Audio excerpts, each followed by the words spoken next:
a gentleman that you all know, and we're very fortunate to have him here, and fortunate to have him as part of the New Orleans Saints because he's done a remarkable job since 2006. Of course, he's presided over an incredible run, but he's been with the Saints since the turn of the century. 12 years in his current position, 14 overall with the Saints. Of course, in 2006, he was the NFL Executive of the Year. 2009 season, the Saints won the Super Bowl under his guidance. And, of course, he's here to tell you today that they're going to do it again for the 2013 season. Why not? They're unbeaten. Might as well do it and start with the Atlanta Falcons this coming Sunday. Please give a warm quarterback club welcome to Saints Executive Vice President and General Manager, Mickey Loomis. Mickey?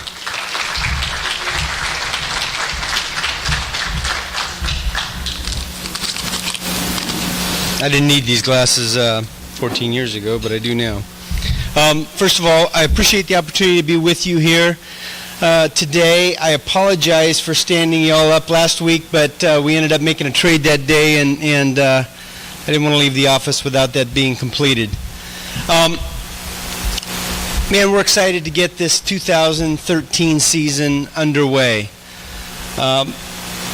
Sunday we're going to face. We're excited to face a really good Atlanta Falcon team, and look, I'm real glad that game is going to be played in the Mercedes-Benz Superdome.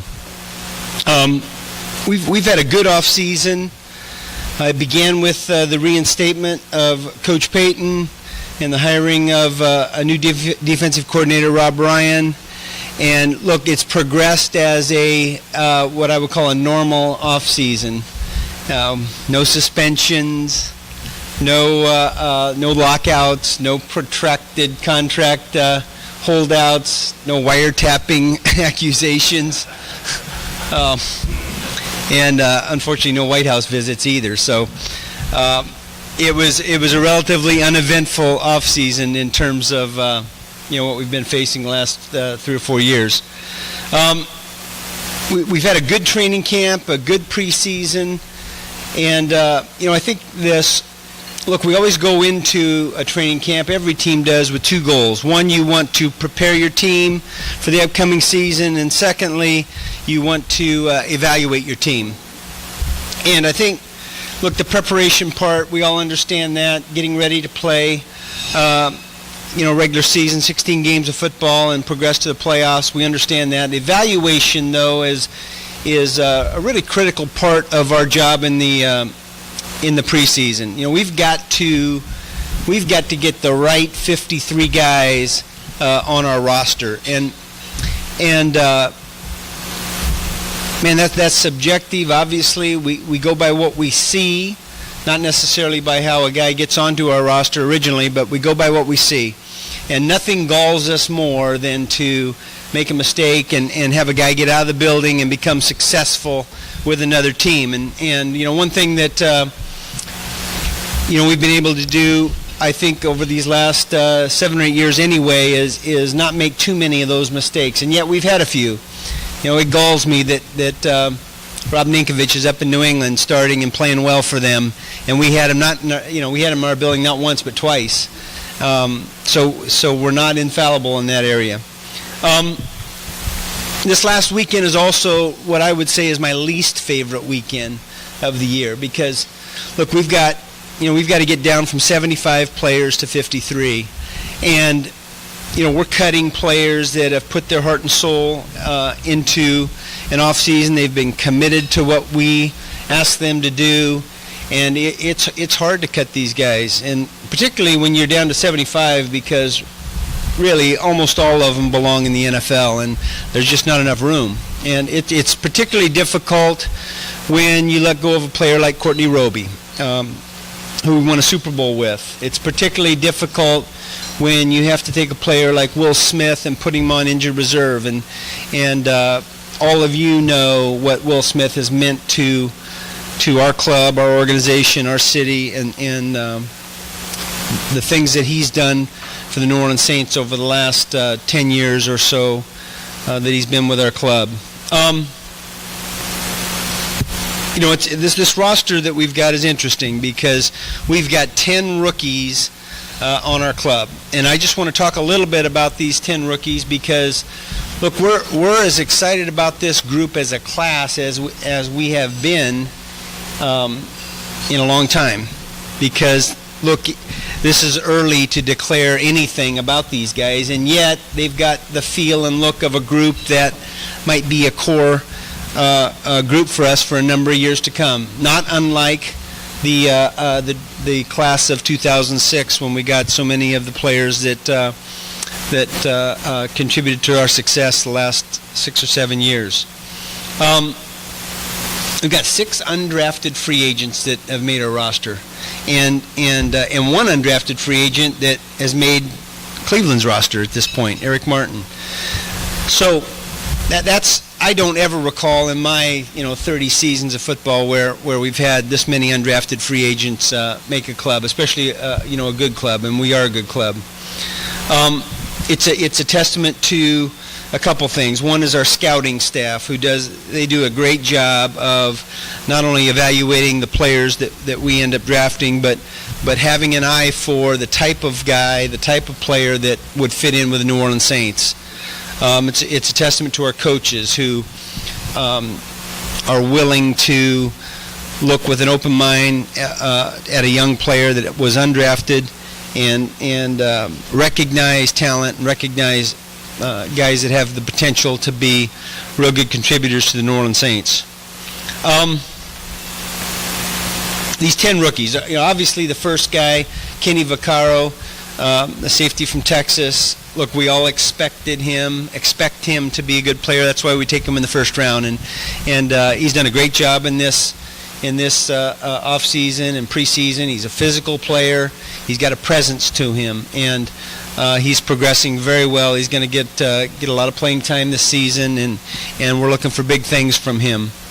Teron Armstead, the offensive tackle from Arkansas Plain Bluff, a very talented, athletic player from a smaller school. He's got some time to develop. Fortunately, Charles Brown has stepped to the forefront and taken the left tackle position, but we're very excited, very high on Teron and what he can do going forward for us. John Jenkins, the defensive tackle.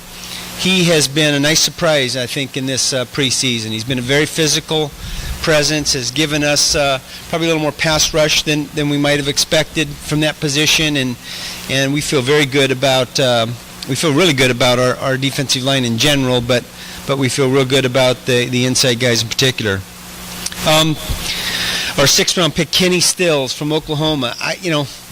When you get into the 6th and 7th round, your expectations are pretty low, and so it doesn't take a lot for someone drafted in that area to exceed our expectations, and yet this guy has done that. He has really come through for us. You've all seen him play in the preseason. He's made some big plays. He's had the occasional drop. We'll get that cured, but he has adapted very well to his role with the New Orleans Saints, and he'll be a contributor for our team this season. So that's the 4 draft picks that have made our club. Then we've got these 6 undrafted free agents, and the first one is Glenn Foster, defensive end from Illinois. This was a guy that was, really probably should have been drafted, definitely should have been drafted based upon the play he's had in this preseason, and yet he was highly sought after the draft. He actually had told another team he was going to them, and Coach Payton and a couple of other guys got on the phone with him and talked him into coming to the New Orleans Saints, and we're real glad he did. It was a good decision for him, and obviously a good decision for us. Second guy, Kevin Riddick, a linebacker from North Carolina, also a guy that was highly sought after, and I know Joe Vitt has said to me that look, he thinks he's the best young linebacker prospect we've had in our building in quite some time, and that's saying something, given the fact that this was an undrafted free agent. We've got a defensive back, a corner, Rod Sweeting from Georgia Tech, who's made our club. He's a 6-foot corner that runs 4.37. So those guys don't. You can't find those guys to win Dixie. I know that. He's done a good job. We're excited about his prospects going forward. We've got a tight end, Josh Hill from Idaho State, and a very athletic young man who probably made our team based upon what he can contribute to us in special teams, and yet we like him as a developmental prospect, as a prospect at tight end, and he's going to get a chance to improve this season. And then we've got an offensive lineman, Tim Lalido, from Grand Valley State. Really, this guy probably came out of nowhere as much as anyone of these guys, but right from the very beginning of training camp, he displayed his athleticism and his ability to learn, and he's a smart, tough player who likes the weight room, and really this is a guy that we can see being a starter in the future at some point. And then finally, the last guy is Kyrie Robinson, and boy, he's got an unlikely story because we didn't even sign this guy after the draft. This was a young man who was invited to come on a tryout basis to our rookie minicamp, and man, he did well, just well enough to have us offer him a contract, and he just took off from there. Every time he carries the ball, it's like his last carry of his life, and you guys have seen that. He's a hard tackle. He's a very instinctive runner, and man, he just forced his way onto our roster, because that's probably a position where we would have ordinarily kept 4 running backs, and he basically forced us to keep 5, and so we're excited to have him, excited to see how his season progresses. We've got 3 other guys that are on our practice squad, and look, we've had a lot of guys start out on the practice squad and graduate to our active roster, guys that have started for us. And so these 3 guys that are rookies, Ryan Griffin, you all know him from Tulane. He's done a fantastic job this preseason. He had the advantage of being with Coach Johnson and being in an offense very similar to ours at Tulane last year, and that's not the only reason he's on our roster. He's done a great job of leading our team in the preseason. He's done well, and we kind of expect good things from him in the future. Another guy, Austin Johnson, a fullback, who's done well in this preseason. He was a linebacker at Tennessee, who's had a position change, and he also has done well. And so we're hoping to develop him on the practice squad as a backup for Jed Collins. And we're looking for good things from him. And then finally, our 7th round pick, Rufus Johnson from Tarleton State. We like this young man. He's a raw developmental prospect, and he's going to have every opportunity during this season to be on a practice squad, hit the weight room, learn some more about football, and we're looking forward to seeing what he can do down the future, because, man, if you ever see this guy, he looks the part now. When he walks into the room, he catches your eye. So, look, at the end of the day, I believe we've got the right 53 guys on our roster. We're always looking to see if someone comes available that can help our team. But look, we're ready to go. We're ready to roll on Sunday. I think we've had a good off-season of preparation, and we've used this off-season to re-emphasize the running game. Obviously, Sean's always got a tweak or two in terms of offense, some new plays that we can do, some old plays that we can do better. Our guys offensively recognize that.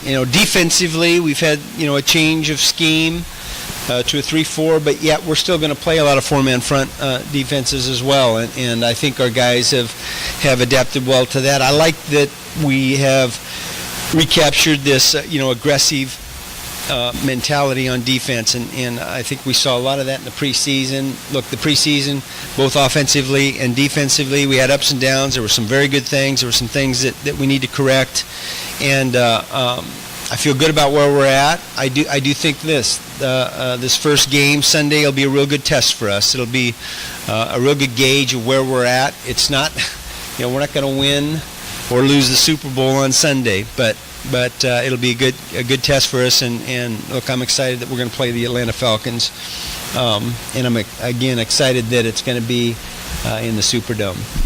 So with that, I'll be glad to take any questions anyone has about our team, and have at it. league-wide, how much does the signing bonus in somebody that doesn't pan out as opposed to, how does that get weighed on? And I'm sure it's, I'm sure each situation has to be evaluated, but how long can you spread that bonus out over your cap and the technical aspects of that?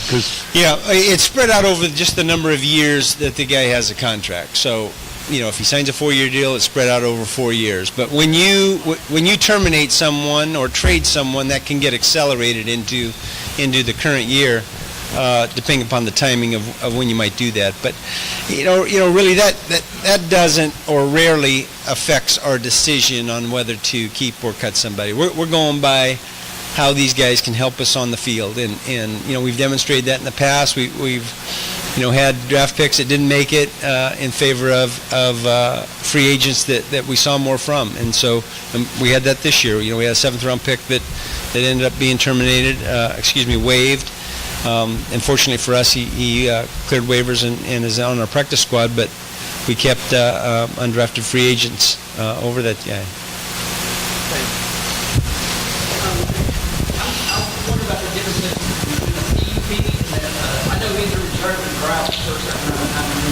If you see another player on somebody else's practice roster and you'd like to get it, does that mean you have to automatically bring him on to your 53, or can you put him on your practice roster? No, generally they can't sign with your practice squad. You have to, if you're gonna sign another team's practice squad player, you have to bring him onto your active roster, and he has to be active for 3 weeks, or you got to pay him for 3 weeks minimum. The PUP. Look, we have these different lists, reserve lists, and PUP is player unable to perform, and so that player would be someone who came to training camp and wasn't physically ready to play football, and so he gets put on this reserve. Actually, during training camp, it's active PUP list, so he counts as one of your roster players, your 90 roster players. When you get to the final cutdown, you can move him to reserve PUP, which then gives you the opportunity to rehab him for 6 weeks, and then you have a 4-week window where you can put him back on your roster or move him to reserve injured. Do you have more flexibility with the PUP? Or yes, you have flexibility with the PUP. Okay. We have one player, Victor Butler, that's PUP, and so after 6 weeks, if he was ready to practice, we could begin practicing him, and then activate him during that period, that 4-week period, if he's able to go. But if you put Victor Butler on the IR, you couldn't. Once you put a player on reserve injured, then they're done for the season. So Will Smith, for example, was put on reserve injured. He's ineligible to play this season if he was healthy, although his rehab is a 6 to 9 month rehab, so it would be unlikely. Thank you. Yeah. They used to have a taxi squad. Yeah. Is there anything talk about Big Pratt doing something like that, like baseball, where you have a 15-day disabled list? Maybe you could move players back and forth a little easier than we can do now, where we're pretty much out for the year. Yeah, we have two things here. We have this practice squad, which is our 8-man practice squad. Now, those guys are eligible to sign with any team. They're not exclusive to us, but it does help us, with practices and gives us a resource to get a player if we have someone else injured. They did institute a new rule a year ago where you can designate one reserve injured player for reinstatement. And so the rule is similar to this reserve PUP. You put him on reserve injured, you designate him as eligible to return, and then after 6 weeks, he can come practice with your team for 2 weeks, and then you have to make a decision whether you're going to activate him or move him to reserve injured. So we'll take advantage of that at some point, with one of these players that's injured and yet we think might be able to return later in the season. But, when I first started in the league, reserve injured was a deal where you had to stay there 4 weeks and then you were eligible to come off. And, part of why that rule changed was that there were teams that put 15 or 16 guys on reserve injured. Some of them weren't really hurt, so they were stashing players. And so, hence the rule change years ago. Yes, Mickey, I'm sorry. Do you ever see the league going to 55 or 56 guys? I mean, you watch a college game, and then they got, 1,000 guys on the sideline. Yeah, I don't know that. The reason we have 53 and we have an active list of 46 or 47 is that, look, there was a study done years ago that said on average you're going to have 3 or 4 players that are hurt in a given week and therefore couldn't play. And so, one of the tenets of the NFL is that we want competitive balance. So we don't ever want a circumstance where, one team has more players available than the other team on a given Sunday. And so that's why we have this 53 active roster guys, and yet only 46 or 47 of them can play in a game. I don't know if we'll expand the rosters. I know there's been some talk about that in conjunction with expanding the amount of games. That's kind of a decision above my pay grade, to be honest with you at this point. I just know this: we got 53 to deal with right now, and so that's what we have to live by. Yes, sir. Coming over from Dallas, being coached by Coach Ryan, being a leader of the defense. He gave great interviews. Now he's on the PUP. Does this mean that there's hopes that he can return and still be an impact player for us this year? Well, we'll see. He is eligible to return virtue of the PUP designation again after 6 weeks. We'll just see how his rehab goes. How is it going? It's going well so far, and yet, are there any doctors in here? They can't ever tell you exactly. Hey, it's going to be 4 weeks, 3 weeks, 2 weeks. What it's going to be. 4 months.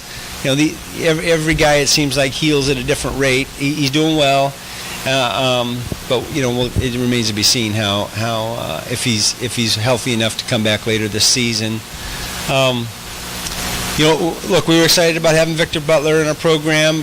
He had experience with Rob Ryan, and yet, he was a backup in Dallas, and I don't know that we were thinking that he was going to be, the focal point of our defense. He was just a guy that we thought was a good player that hadn't had enough opportunity yet, and we were hopeful that he would do well for us, and so we've got a lot of good leaders on defense. In terms of locker room, that sort of thing. Yeah. With Sean Payton returning from an unprecedented 1-year suspension, will he be dropping the hammer for the Who Dat chant Sunday? I don't know if he will or not. Good question. He'll be dropping the hand about. I don't know what it'll be about. If you've ever been around or seen Sean on game day, he's pretty intense. So. I know he's excited about being back for this first regular season game, and I get asked a lot about that return. I think I haven't seen a lot of difference in him.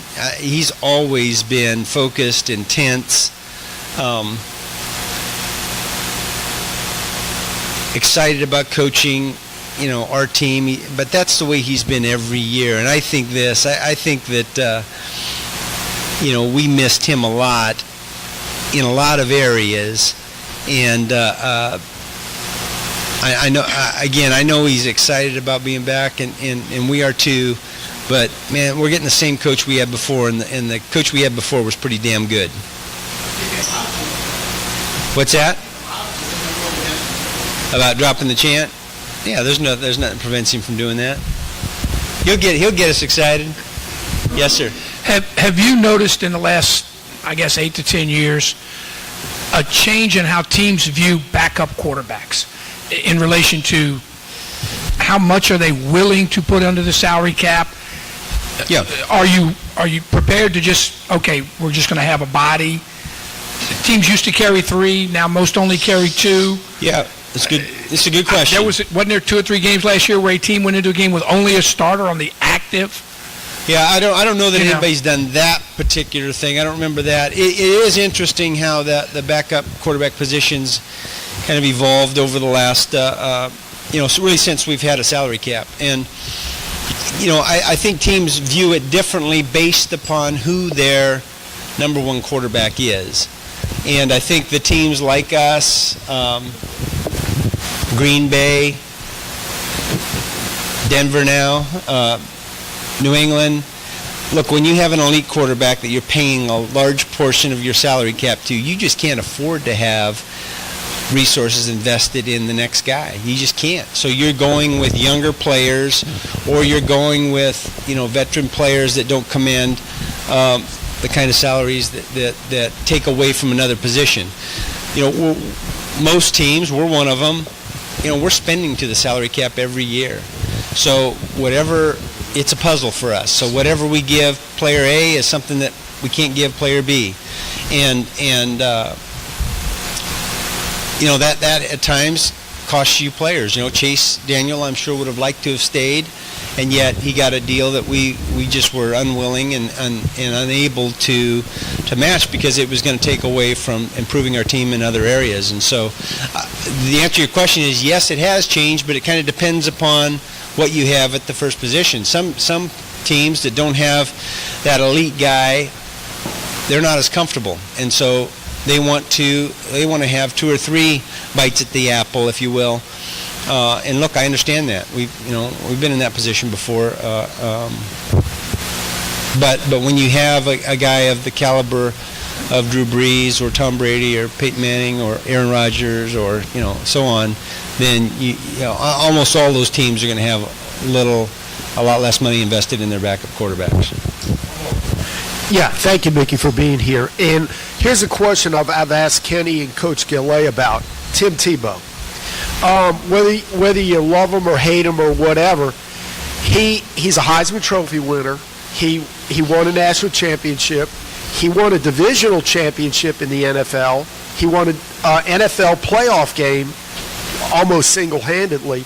How can he not make a 53-man roster as a backup? I mean, I understand his arm's a little weak. But he's obviously a smart guy. He's not going to get arrested or anything like. I just can't understand, just for locker room purposes, a team wouldn't put him on the roster.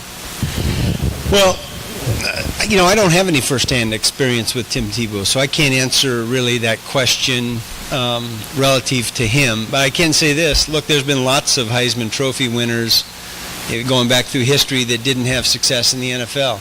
They were obviously great college football players, and yet their skill set didn't necessarily translate to our game. And all the way back to Terry Baker. I'm from Oregon, so he was a Heisman Trophy winner from Oregon State many years ago, and yet his skill set didn't transfer. And I'm sure I can't think of them off the top of my head, but I know there's been a number of quarterbacks who won the Heisman Trophy who didn't have success in the NFL. That's right. So there's nothing unusual about that.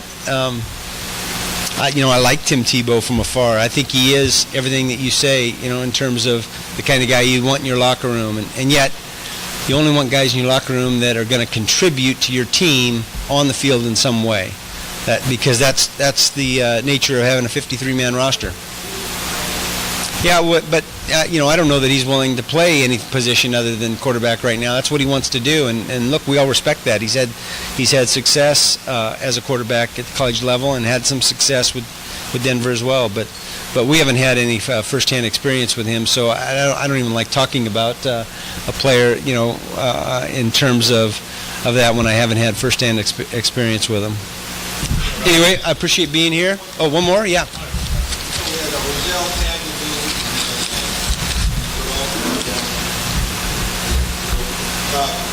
How does that happen? What's the process? How are they elected? Well, they're hired by the ownership.